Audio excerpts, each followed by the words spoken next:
Jenny. I'm with the Vancouver Startup Week team. I'd just like to take a moment to acknowledge that we are grateful to be virtually gathered on Indigenous land, regardless of where you are joining us from. I am grateful to be on the traditional, ancestral, and unceded territory of the Musqueam, Tsleil-Waututh, and Squamish peoples. I am privileged to live, work, and play on these lands. First of all, I'd like to thank you all for joining us at VSW 2021, and welcome to the session titled Digital Marketing 101. So with Tugboat Logic. So this session is going to be led by Monica. And so during this session, if you do have any questions, feel free to post them in the Q&A section of the Whova session. And you can also upvote those questions. And Monica, will you be taking questions throughout the session or? I will. I just have to get into my app, but I will. Perfect. Yeah, I'll take your questions as I see them. Wonderful. Well, without further ado, I will pass the mic on to you.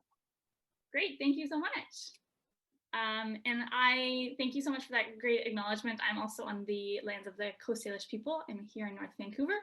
And of course, also want to express my gratitude to the Squamish Nation and the Tsleil-Waututh Nation, on whose lands we also live, work, and play.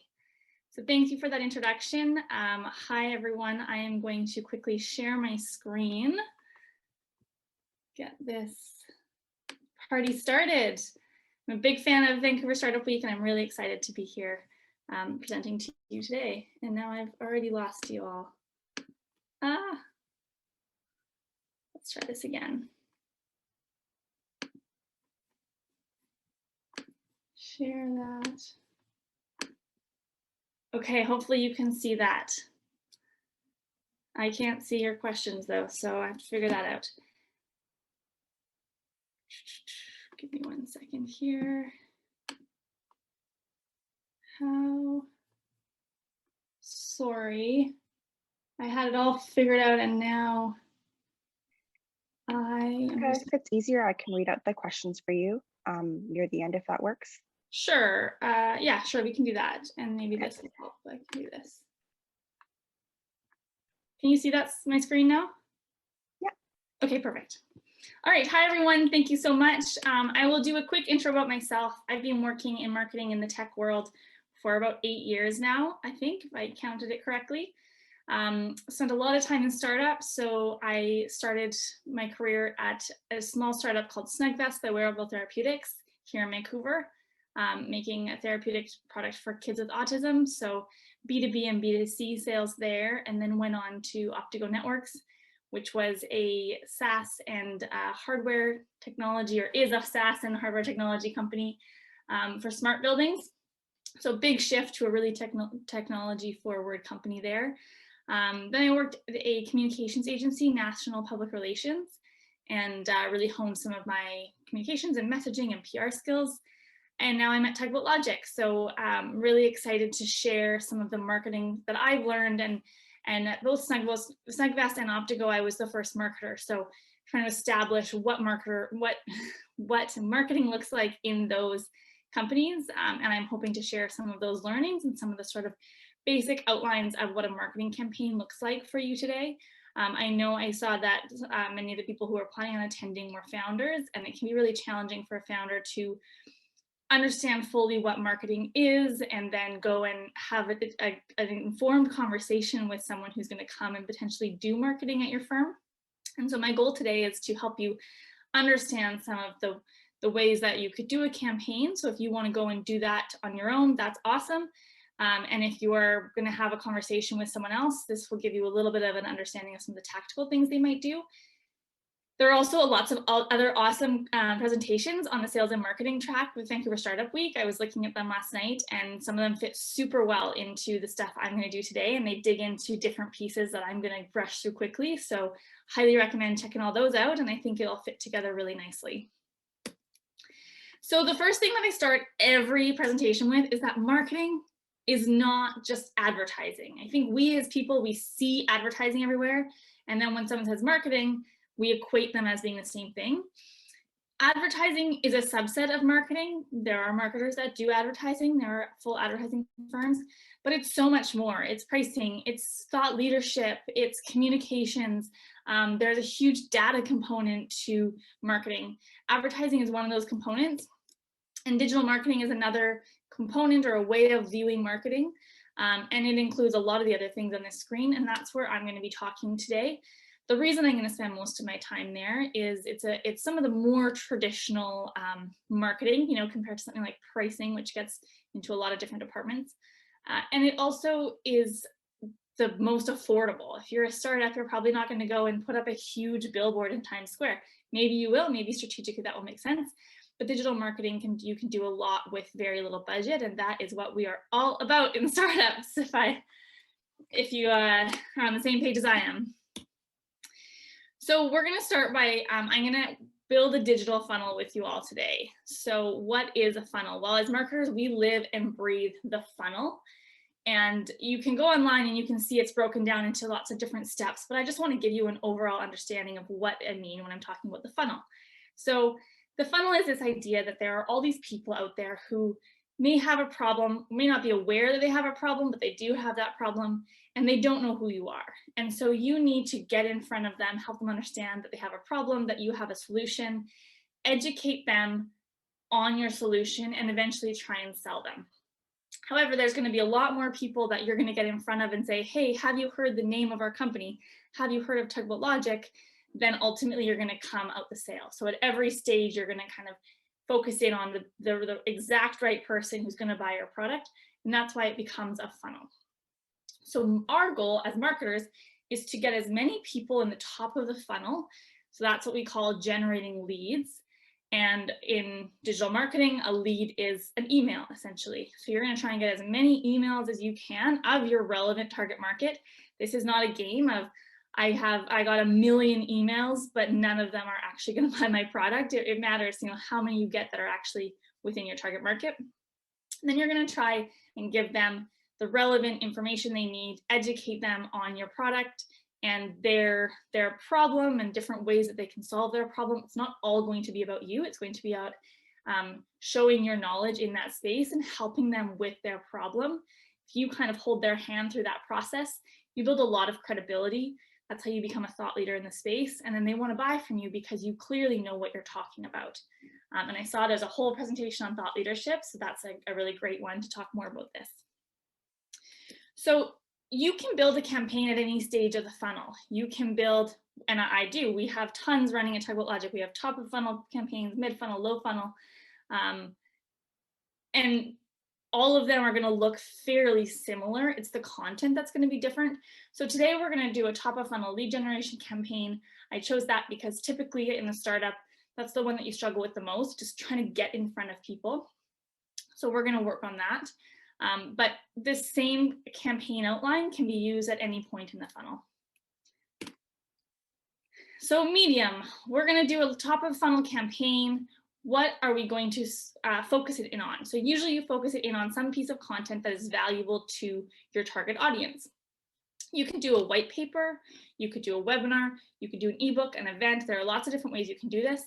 In my experience, if you have some technical or some research, some data that you've collected that's really exciting, a white paper is a great way to go, as long as it's something that's going to resonate with your target audience. Ebooks can be really great. One of the things that I love about white papers and ebooks is you can put them out there and they stay on your website. If you've done good, relevant content, people will continue downloading them for months and months and months. And so they can be a lot of upfront work. Writing an ebook can take a long time. So don't take it lightly that you're just going to set out to write an ebook, but it might take a month or two to get the campaign, or I've done ebook campaigns that have taken 4 months to get out the door. But then a year and a half later, we're still getting 10 new leads a month from that ebook. So there's a longer term play with an ebook. Whereas a webinar, I love webinars. I do a ton of webinars. There's still effort to organize, but they're typically a bit easier than writing a huge ebook, but they have a shorter time span. So you might announce the webinar 4 weeks before. People will register during those 4 weeks. and then you'll have the webinar.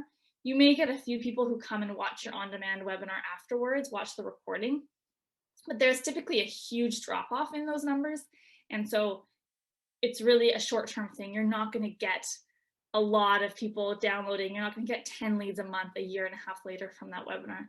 Now you might get some traction on YouTube. It might go on a blog. There might be other value you can derive from it. And that's one thing we're always trying to do in startups is, great, we have this webinar recording. How can we chop it into pieces and put it on social media and use it in a blog? And how can we get as much value as possible from this piece of content we built? Events, similarly, can be quite a bit of effort to organize. Events have a lot more value than just being a lead generation thing. Although if you're doing a really small scale event, say a meetup, those might be more of a top of funnel lead gen activity. So for today's example, I'm going to, oh, sorry, not getting into that yet. One question I often get is, well, if I'm doing a top of funnel campaign, which medium should I use? Should lead gen campaigns all be ebooks, and then webinars are mid funnel, and then events are low funnel? That is not a thing. You can do any medium at any point in the funnel. And in fact, I find that we all consume information differently. So I do a ton of webinars. I run them, I'm on them, but I actually rarely watch webinars. They're not how I consume information. I read blogs. I like short form content. I don't download a ton of big ebooks either.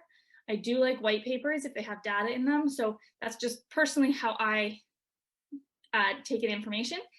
And so when I'm going through someone else's funnel, I want that same type of content at every stage. So the same, if somebody watches a lead generation webinar at the top of your funnel, they're likely to watch a mid funnel webinar as well. And they're likely to watch a low funnel webinar as well, because they consume information through webinars. So as you build out your marketing campaign, I realize that this is a huge undertaking, especially if you're a founder and you're doing 100,000 other things.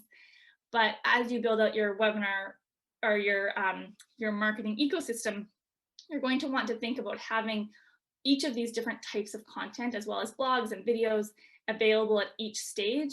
And the people who are drawn to those types of content can go down the funnel through the types of content that they like.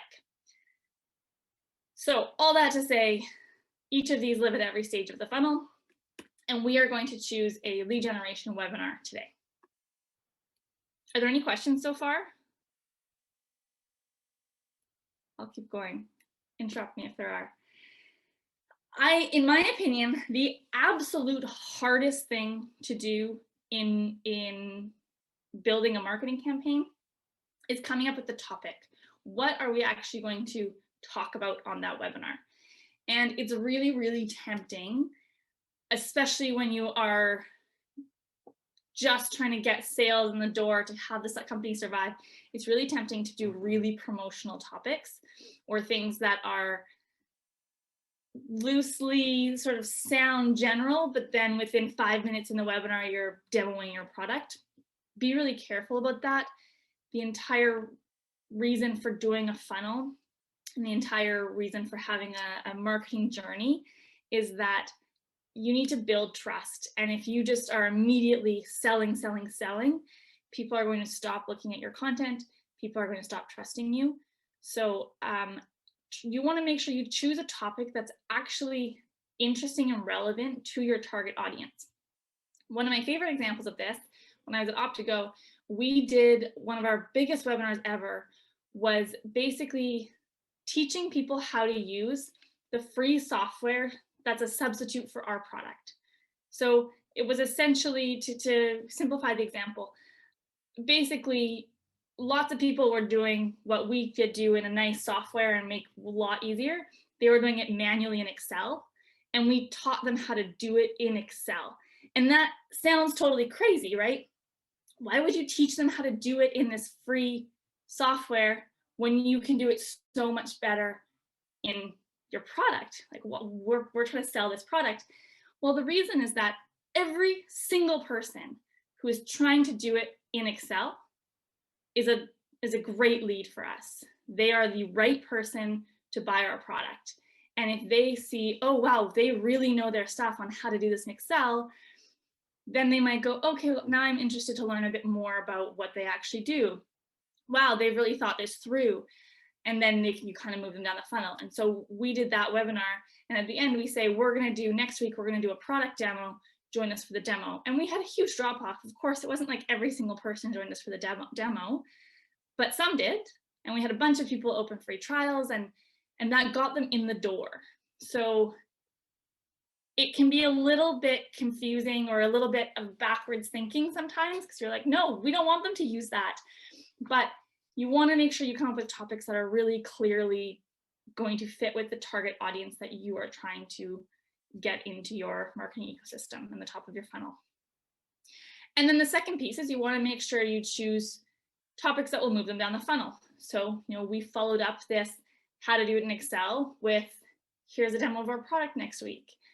Then we sent them some case studies. So thinking about what are the things that they're going to need to get further in their decision-making journey. And sometimes in a B2B SaaS or any B2B company, there can be 20 people involved in the decision. It can take weeks, and you need different documents for each person, and they all think about it a different way. It can get very complicated, but just start chipping away at it and start working on it piece by piece, and you will get there eventually. So we've kind of talked about choosing a topic. We're going to do a top of funnel webinar. Let's build a campaign. So I'm going to get really tactical here. I want to make sure that I give you something that you can go away and build your own campaign if you want to. So every campaign starts with a landing page. This is an example of a landing page. A landing page is, you can have a landing page for any type of campaign. You can have it for a webinar. You can have it for your free ebook. You can have it for a promotion. You may have come across landing pages before when you've got an ad for 20% off that pair of shoes that you looked at, and you went to that page, and then you tried to go back to it the next day and you could never find that page again. That's probably because it was a landing page. Landing pages are typically not connected to the rest of the website. You can't click through from the homepage or anything. They're specific to campaigns. So you have ads that go there, you have your partners promote them. And that's where you're going to promote your webinar. The key thing with a webinar, with a landing page, is to have your customers complete one specific action. So actually, this isn't the greatest example because they have their header at the top, and typically we wouldn't even have a header on a landing page. It just has one call to action: register for the webinar. That's really the only place that they can go. If they don't do that, then they just leave the page. So that one call to action might be sign up for the webinar. It might be download the ebook. It might be redeem this coupon or buy this for 20% off. It's all, if it's top of funnel, so redeem the 20% off, that's going to be a lower funnel landing page and campaign. For us at the top of the funnel, we just want to get their email. So with your landing page, you want to make sure you A/B test it. Now, there's never enough resources in a startup, and so I am giving you a medium complexity funnel today. If you're like, I don't have time to A/B test it, I'm just lucky if I can get a webinar out the door, that's fine, you can skip it. But best practice for A/B testing, you create 2 different landing pages. When you use a software to do this, you can do it in Unbounce is a great local company that does this. Lead Pages, HubSpot has some functionality for that. So you would build typically you build your one landing page, replicate it, and change the second one. When I do A/B testing, I always start with completely different visually landing pages.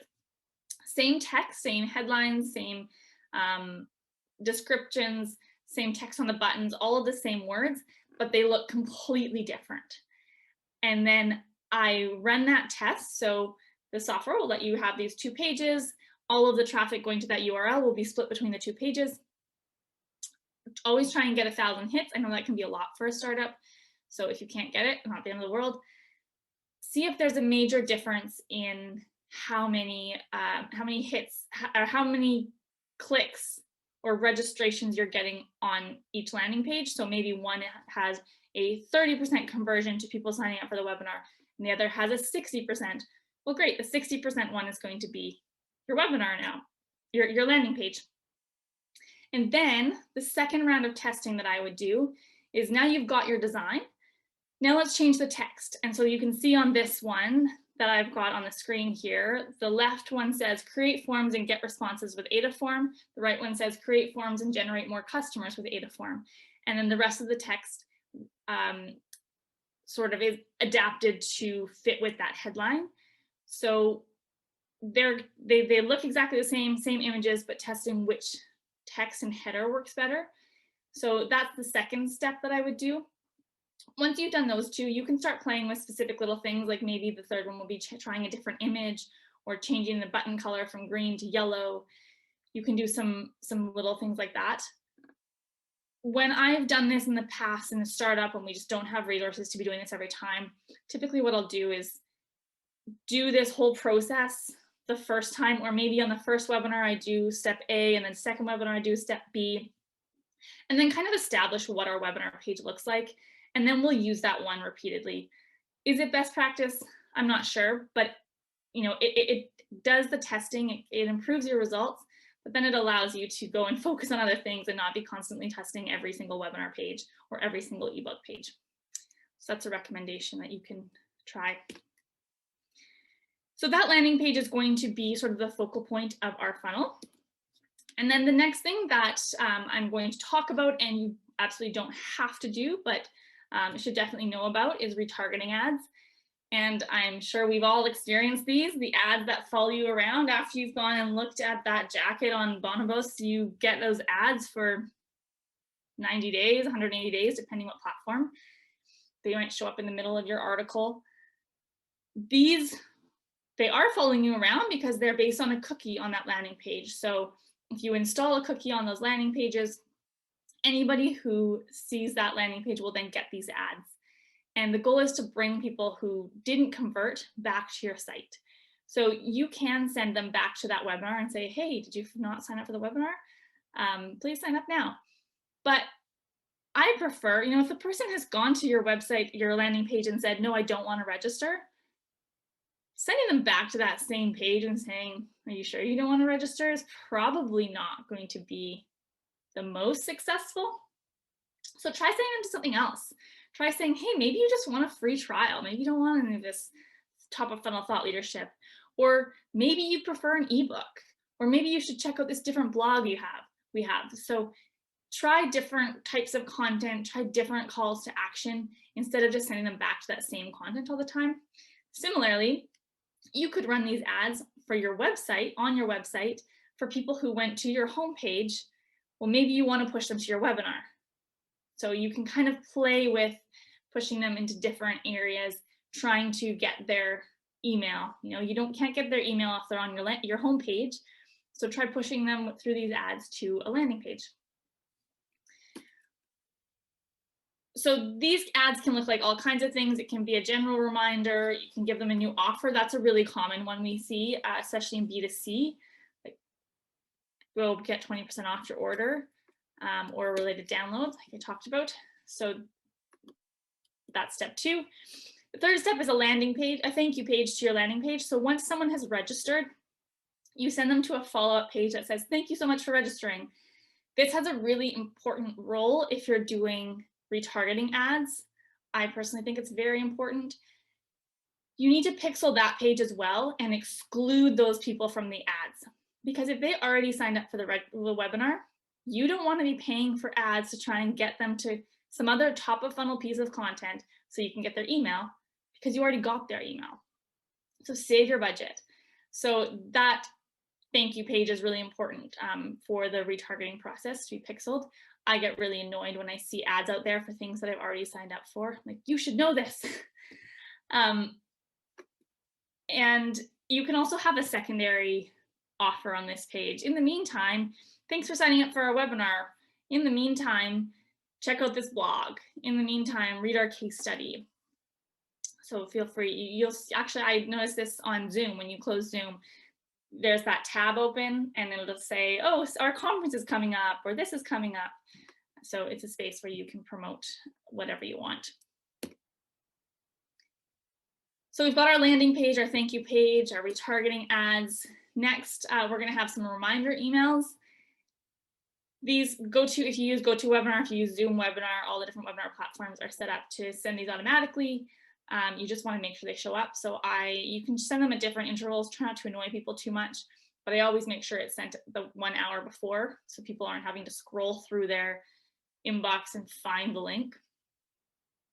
That's pretty simple, nothing super technical there. And then the webinar. So a few different ways that you can do webinars. You could do a one-time webinar. So kind of like I'm doing today, we're going to talk about it once. Granted, it's part of a greater event, but that's probably the most common one. Recurring webinars can be fun. I've done them before where every quarter we have a webinar, or every month we have a webinar that's just a product demo. So recurs on the first Tuesday of every month. You can sign up and our salespeople know that it's going to happen, can push people to that demo if they want it. We can push people to that demo from other webinars, other events. We know it's going to happen every month, and it becomes a pretty easy lift webinar because you've done it multiple times. Also, series are quite fun. So at Tugboat Logic, we are in the middle right now of a SOC 2 bootcamp. So we at Tugboat Logic have a software platform that helps people achieve their SOC 2 attestation.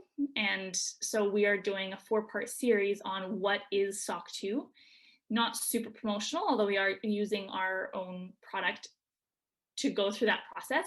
But it's a 4-part series. And so series can be nice because you'll get people that will sign up for all of them, and you'll get people that will sign up for individual episodes, if you can call it that. So you kind of build the number of people and you can get a better turnout because of that. And they can be really informative.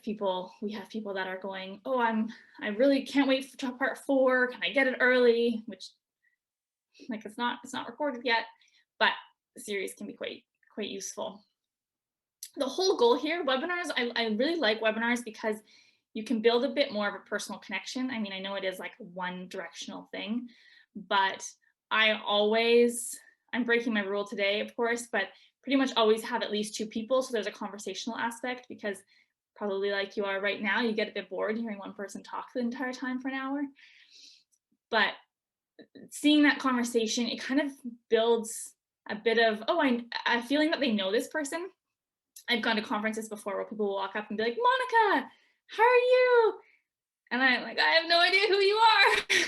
But they've seen me on 5 webinars and they feel like they know me. And so there's a really nice rapport and brand building exercise that happens when people take part in your webinars. Enough about webinars. So we've got our campaign here. We've got the core of it, landing page, thank you page, reminders. We've got the webinar. And then we need some follow-up emails. So great, they attended our webinar, or maybe they didn't. They're never going to hear from us again, or they're going to get our sort of random newsletters whenever we have an update.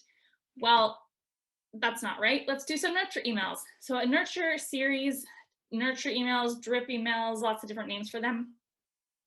It's basically a series of 4, 5 emails, depends on how much time you have and what works for your sequence. And this is a series of emails that everybody who is new to your marketing ecosystem, every new email goes through. So it helps them move down the funnel, understand a bit more about who you are. Now, as you get more and more complicated, you might have multiple different ones for different type of customers. Definitely, I recommend starting with one that kind of is broad for your entire customer base. And typically the content of those emails, the first one is welcome. Thanks so much for signing up for our emails and joining our webinar. We are so excited to be here. This is a great place to kind of tell your founder story. Likely many of you have honed that.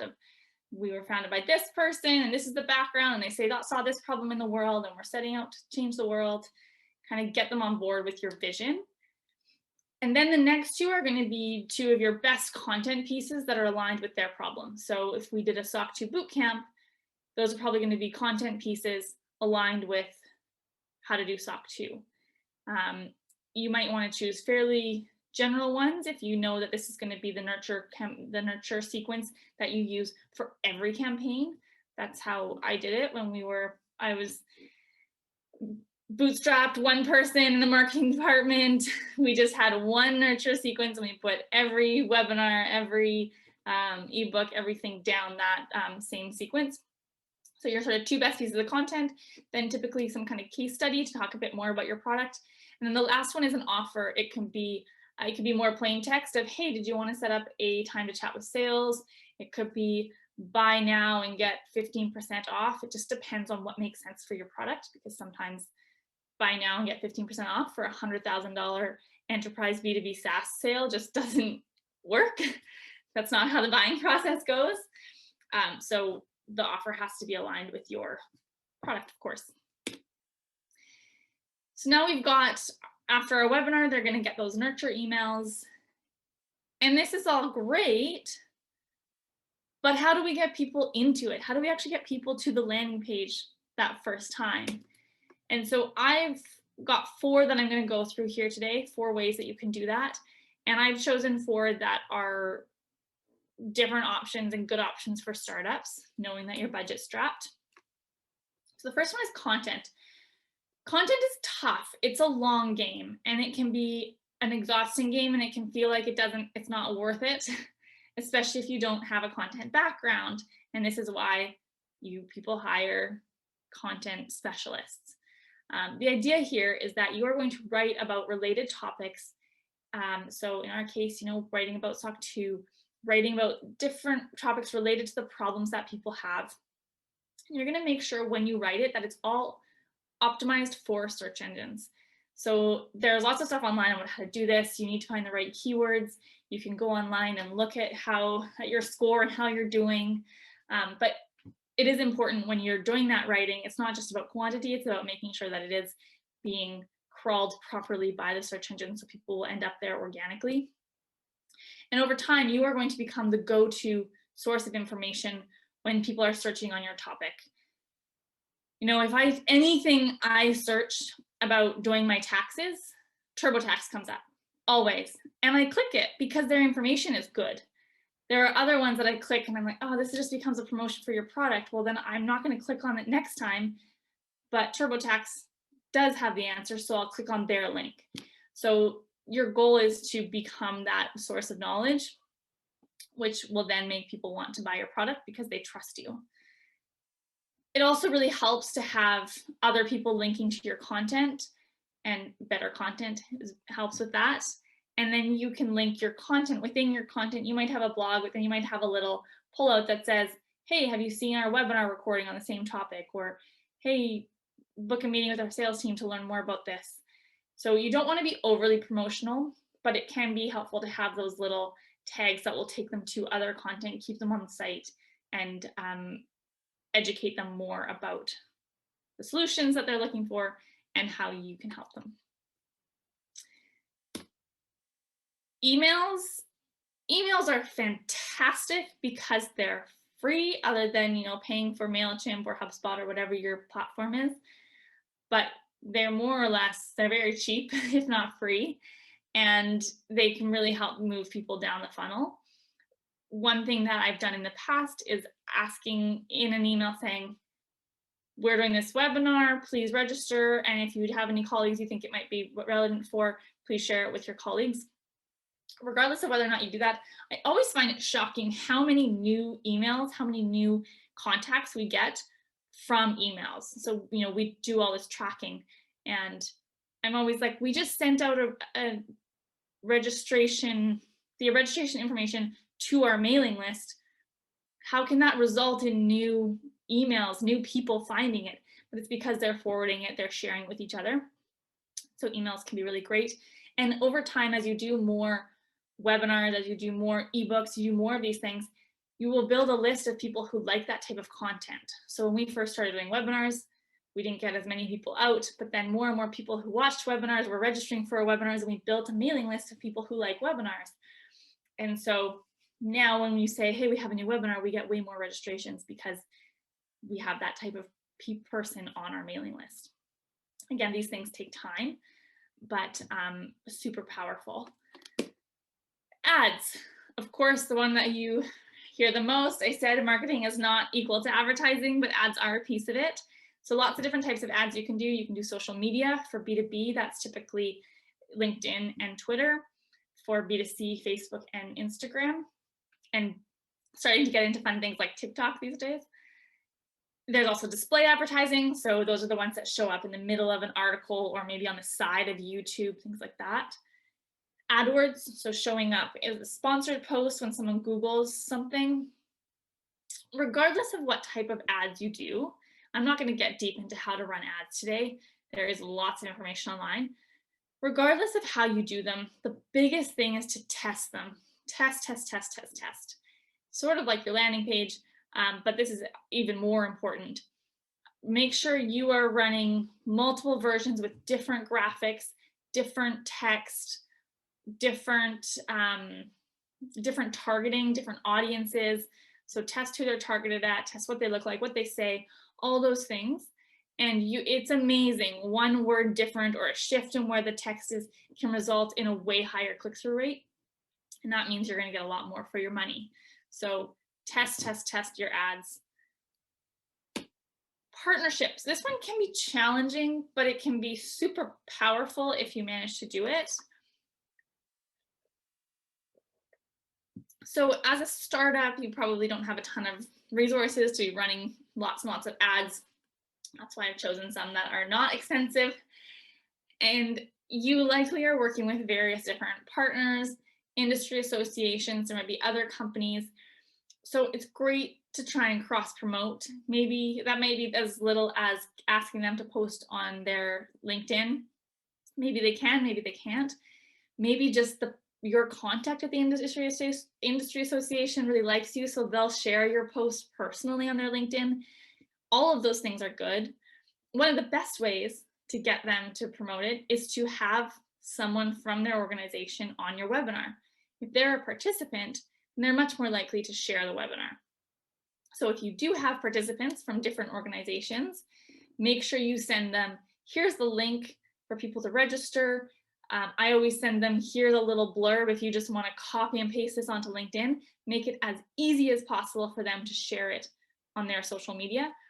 And then if you're lucky, if they really like you, they might send it out in their newsletter. Often they'll say, oh, you can send it to our newsletter for $2,000.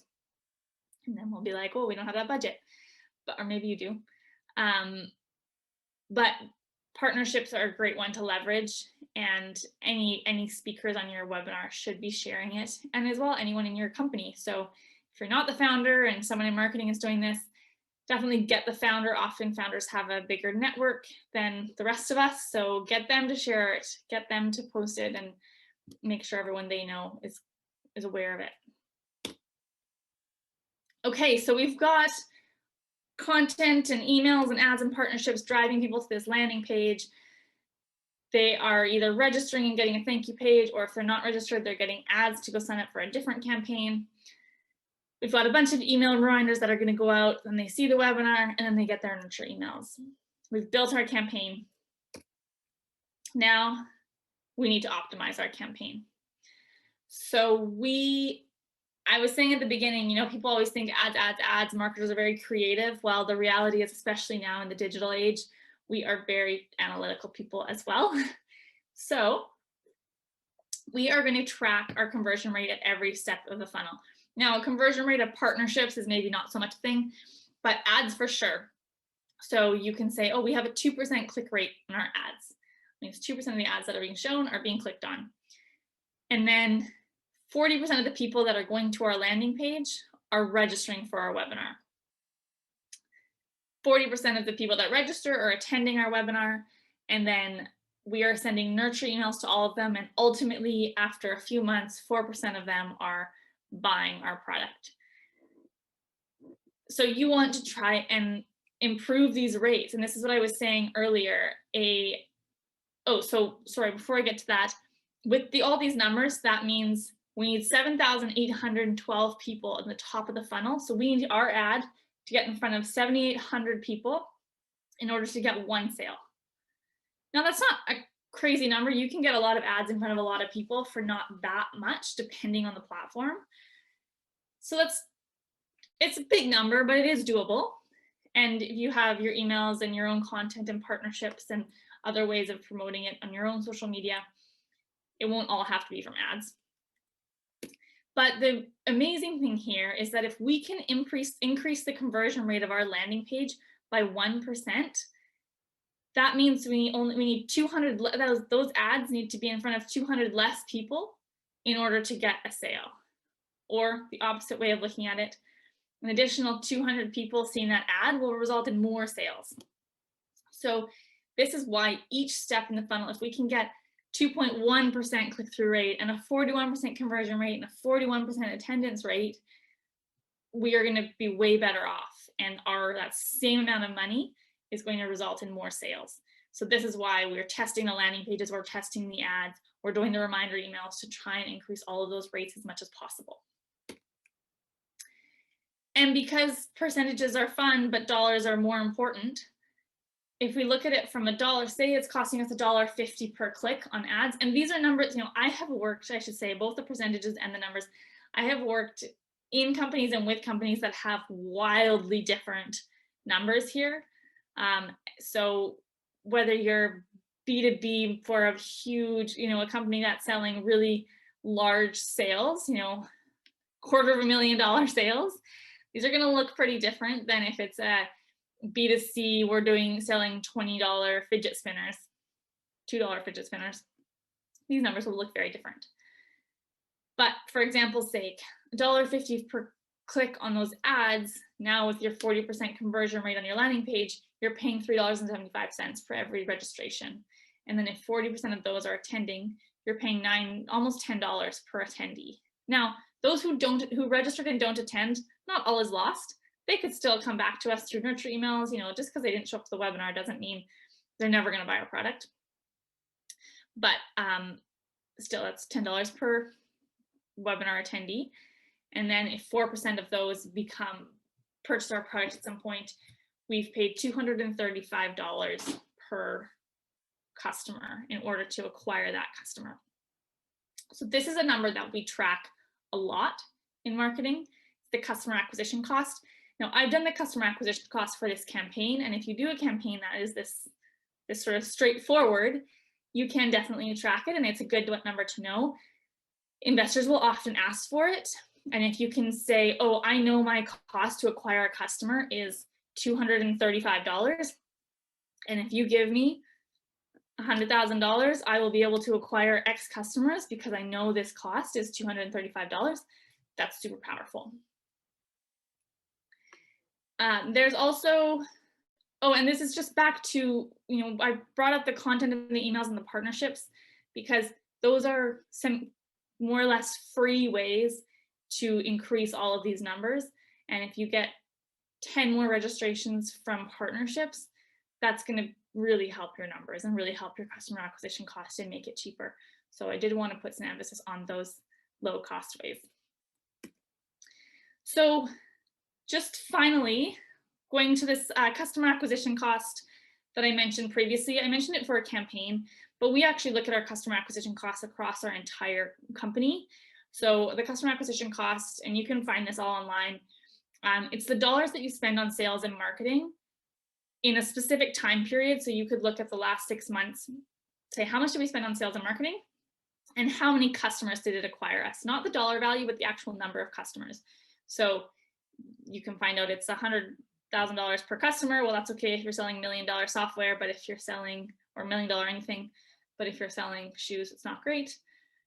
And there are a couple different ways that people do this, but one, you can look at the loaded CAC, loaded customer acquisition cost, which includes the dollars spent on sales and marketing, includes any staff, any sales and marketing team members, any salaries, commissions, bonuses, those things. Or there's the non-fully loaded CAC, which just looks at ad costs and budgets. And then the other thing we want to look at, and this is always so hard in new startups, but it's the lifetime value of a customer. How much money are you going to get from a customer over their lifetime, over the time that they are buying your product? So if it's a hardware and they buy it once, that's a lot easier because you know how much you sell your hardware for. If it's a recurring SaaS product, you're going to look at the average you can do this monthly or annually, it doesn't matter, just make sure they're the same for both sides of the equation. So how much are they paying you every month? And then how many months are they on average as someone a customer? Easier said than done when you've only been around for a year and you don't know how long your customers are going to stick around with you. So I believe there's some research that showed the average for SaaS was about 3 years. So I've often just thrown that in here because we didn't have anything else. And the number of months they were a customer just got longer every month that our startup was around. But it is good to track this, and you can use your churn to backwards calculate it as well. Once you have that lifetime value and CAC, we look at those in a ratio. So if your lifetime value is 3 times the cost it is to acquire a customer, you're golden. That's exactly where you want to be. Tell your investors, yell from the rooftop, they should give you a bunch more money to pump through your campaigns and off to the races. If your lifetime value, the amount of money that you're getting from a customer over the lifetime that they're with you is less, so say it's 1-to-1, it's the exact same as what it costs you to acquire them as a customer, well, that's not really a sustainable business model. It's not the end of the world. That's where a lot of startups start, and then you start tweaking all those different things and you improve and you hire more marketing people and you get there, and that's why financing exists. But you want to work towards 3-to-1. If it's higher, if it's 5-to-1, well, then you have lots of extra value that you can be getting out of marketing, and you should be pumping money into sales and marketing. And I have seen that happen. So there's lots more. This is not all of marketing. I know like I said, there are some great presentations this week that will tell you more about marketing. There's so much more we can dive into. I'm working in product marketing right now, which has a whole nother side of things. So I don't want you to go away and think that you know everything about marketing, but I do hope that it gave you a more tactical idea of what to expect from a marketing campaign, how to potentially build one on your own, and help you have a good conversation with any marketers that you might look to work with down the road. The last thing I wanted to tell you, because I may have totally overwhelmed you and you're like, I'm never going to have time to do this. That's fine. I ask one thing of you. If you haven't already done it, please install Google Analytics. Google Analytics are super powerful. It's free to install on your website.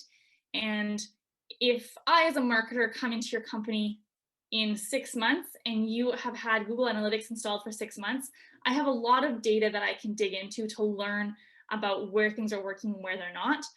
If I walk in 6 months and I am installing Google Analytics that day, then I have to wait to gather the data, and all of those decisions are delayed. So do yourself a favor, do the future marketers in your company a favor, install Google Analytics, even if you never touch it again, and just let it run in the background. Gathering that data is really, really useful. Or if you go and work with a company that's going to do web design down the road or anything like that, they'll really appreciate having that data. And if you want to install retargeting pixels that can start building those audiences for you, that's also great. That's it for me. Are there any questions? Maybe I'll see if I can figure out where to see the questions.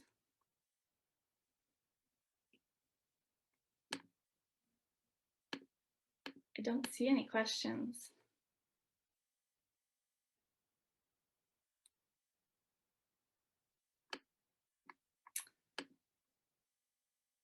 Just going to do a little dance while I wait and see if there's any more questions. Happy to answer anything about marketing. Doesn't just have to be about what I presented on today.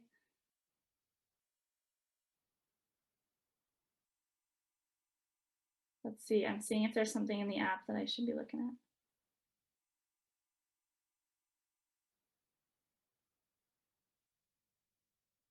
Thank you to everyone who responded to my poll. I don't have any questions in the app. I don't have any questions on Zoom. You guys are such a... Yeah, it doesn't sound like there's a lot of questions from the... We've got one. Yeah. So the question is, what apps or plugins do you suggest to start? Oh, okay, we've got another one on Zoom as well. Okay, cool. What apps and plugins? Guys, I have guys and gals and everyone in between, I have a slide on that. So, well, this is going to be too complicated to show. Apps and plugins to start. I mean, it really depends on your business and what you need. it seems like every company I've ever worked for starts in WordPress and uses Yoast plugin for SEO. It's going to at least give you a little bit of an idea of where you sit with SEO. I find, and this is a total plug because they're going to be here all week and doing lots of presentations, but I really find that HubSpot is a great starter software. It's expensive. Absolutely. There is startup pricing, but ultimately it does get expensive, but it's really, really powerful for digital marketing early on. You know, as you get into a bigger company, you might need to expand, but it's really great. What else? For webinars, I've done a lot with GoToWebinar. Zoom webinar seems great as well. I used it recently for the first time when I was an organizer, and it seems like it has really similar functionality. So if you've been using Zoom in your company, then that's what you're comfortable with, great. But I think it totally depends on your business. Oh yeah, Shelly's asking what platforms would I use to start a landing page. I've used Unbounce. I'm just partial to them because they're a local company and I like to support our local tech ecosystem. So Unbounce is great for landing pages. If you're just going to do one landing page and you're not going to test it, then you can just build it as a page on WordPress. But Unbounce is really nice because it's got drag and drop. You don't need to have any development capabilities and you can make it really beautiful. I have seen some stunning, I have had designers build some absolutely stunning landing pages in Unbounce. In fact, I've built full websites in Unbounce, and it has some great testing functionality. So that's where I would start. But there's also Lead Pages, Instapage, I think. So there are definitely other softwares out there. I'm just, like I said, partial to the local one, and I haven't tried the other ones. I have another question from the Great. audience. What courses would you recommend for new marketers? What courses? I know BrainStation has a digital marketing course. I know one of the teachers of it, and she's awesome, and I'm sure the course is amazing. I trust anything she's doing. I would also, lynda.com, which is now LinkedIn Learning, which I think is maybe still available through the Vancouver Public Library, or I think you have to pay for it on LinkedIn, but you can get a free month. So many good courses on there. There's a lot, so you do have to dig through it a little bit and find the ones that make sense for you, but that's a great course. All of the software platforms have training and certification, so HubSpot has some really good training. I highly recommend going through that, and I don't even think you need to be a customer. I think some of it is available for free. Hootsuite has training on social media stuff. Google Analytics has a training course or a certification if you want to learn Google Analytics. So there's so much out there. It comes down to what do you want to learn, and if you want to get some of those technical skills, Google Analytics, great. If you want to get more of a base of sort of what I talked about today, then you're probably going to want to go to something that's paid like a BrainStation.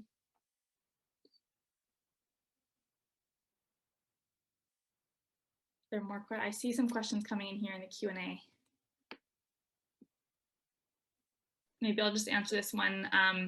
For a startup in a new market that SEO doesn't work, what do you suggest?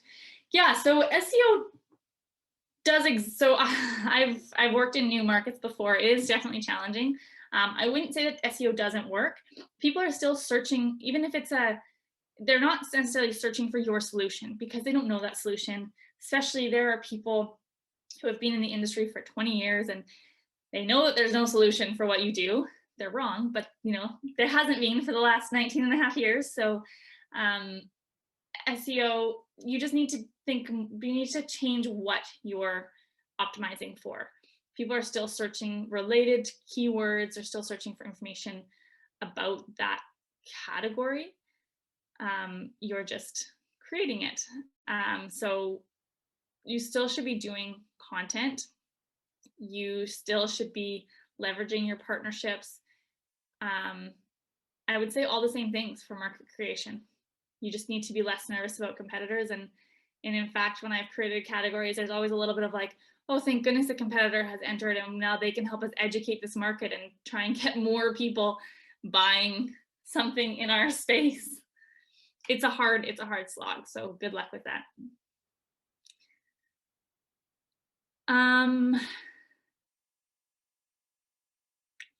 See here. Any advice for e-commerce business mainly in Amazon or any different marketplace? Yeah, Amazon, Shopify, any of those for sure. So you're going to still need to do your own marketing, pushing to those places. So I would definitely not go, oh, I've put it in Amazon. Amazon is going to get people, everyone's on Amazon already. People are just going to find it through there. You're going to need to actually do some marketing and push people to Amazon. And I think this is part of why Shopify is so popular, because if you're going to do your own marketing and push people to a store, it might as well be sort of your own little store instead of pushing them to Amazon. So I think there is definitely value in that. Within Amazon, you're going to want to make sure that you're really optimizing your listing. So you are going to show up and hopefully be at the top of the list. So what keywords are working? What are the other people that are selling something similar to you using for keywords, and how can you differentiate yourself? That just becomes a game of improving your listing. But don't rely on Amazon to sell all of your product. Maybe it will, depends on your product, but maybe it won't. Well, Monica, we're coming to the end of the session. So I just wanted to quickly recap and see if we still have a few more questions in the Q&A. So is there a way that people can reach out to you if they have questions and want to connect with you for further information? Yeah, absolutely. You can, I'm on the Wova app, so you can definitely send me messages there. And I'm on LinkedIn. It's just spell, my name's fairly unique, so you should be able to find me. Feel free to connect, feel free to send over questions. Always happy to answer anything that anyone needs, especially the Vancouver startups. You're all very close to my heart. Well, thank you for that. And thanks to all the attendees for joining this session.